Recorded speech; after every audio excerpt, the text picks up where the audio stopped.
In this context, Pradhan introduced home-based poultry as a new livelihood. The women were trained in rearing poultry birds and also helped to secure finance to build poultry sheds in the backyard of their homes. Simultaneously, a number of village youth were trained as paravets who assisted in monitoring the production and also provided basic veterinary care. Soon, the women farmers formed a cooperative, the Kesla Poultry Samiti. By coming together, they sailed through the lean phases of the volatile broiler market without worrying too much. Poultry is dominated by big, industrialized farms run by the rural rich. Pradhan scaled down industrial poultry and adapted it to the conditions of poor tribal women while also improving upon production efficiency. From small beginnings, Pradhan's poultry initiative has today grown into an enterprise with over 100 crore rupee turnover.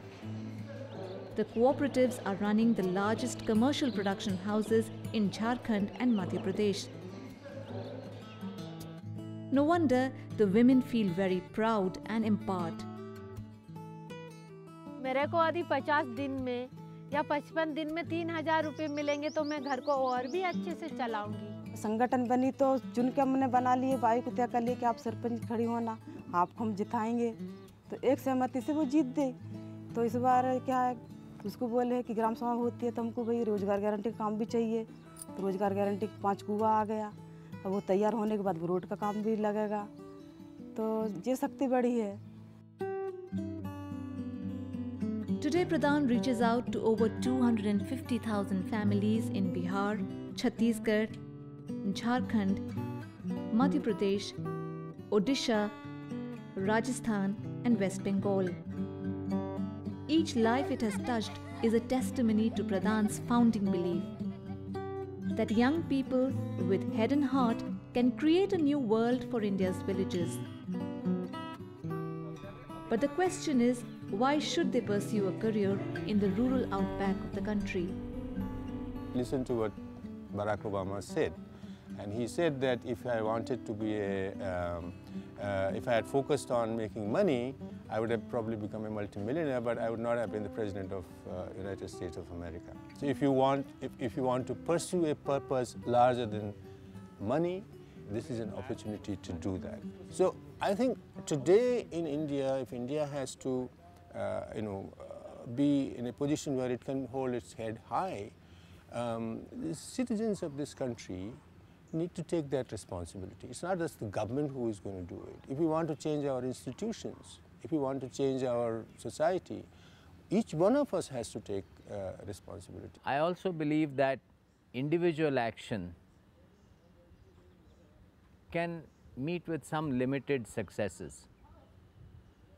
But if you are organized, then you can do a lot more. And therefore comes the need for certain types of organizations where you find kindred spirits who share your ideas, who share your ambition, who share your zeal, and then it is time to look at organizations like Pradhan,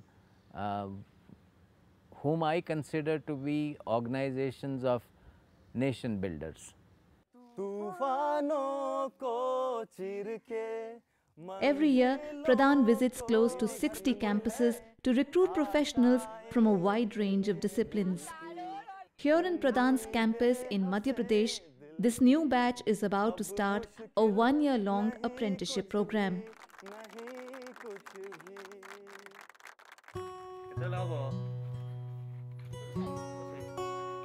One of the highlights is a village stay, where every apprentice is sent to a field location to live with a poor family for a month. Tapas Paul completed a master's in computer application from Kolkata and landed in Pipli village in Odisha. For him and many of his peers, the village stay was a life-changing experience. Village stay के दौरान जो जो incident हुआ, और उससे मुझे ये जानने को मिला कि मैं कंप्यूटर चला सकता हूँ लेकिन ये पत्ता सिलाई नहीं कर सकता, मुझे हल चलाना नहीं आता, तो बहुत कुछ मैं नहीं जानता। ये रियलाइज़ हुआ कि बहुत कुछ मैं नहीं जानता हूँ।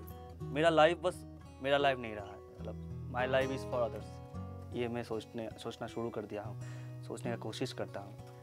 और एक बिलीव आया है कि लगे रहने से होता है। Seeing how a country like India can have a city like Delhi as well as a place like, you know, maybe my village, which is Chimri or Nakapura, where I did my village stay and village study, was something that was beyond my dreams. I never thought that I could see two completely separate worlds, yet I could stay in both of them. I found out a new self of me. When I was walking in the streets in the city for 5 days, I felt all this is fake. There are places which are, I mean, there are more places which are in dark than places which are in light. And this is not reality. This is not where I belong to. Though I have spent 24 years in these places, it just concerned me. I was disturbed. What is it? I don't know if I'm capable enough to work in it, to work on those projects which help in removing these problems, these inequalities, but I want to be here. This is what I feel. Working and living in villages struck with poverty and distress, with very little infrastructure, is not easy.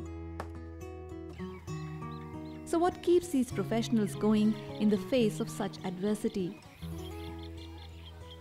The first thing is the relationship that each of us has with people in the communities, and just the friendship and the sense of enriching each other's lives.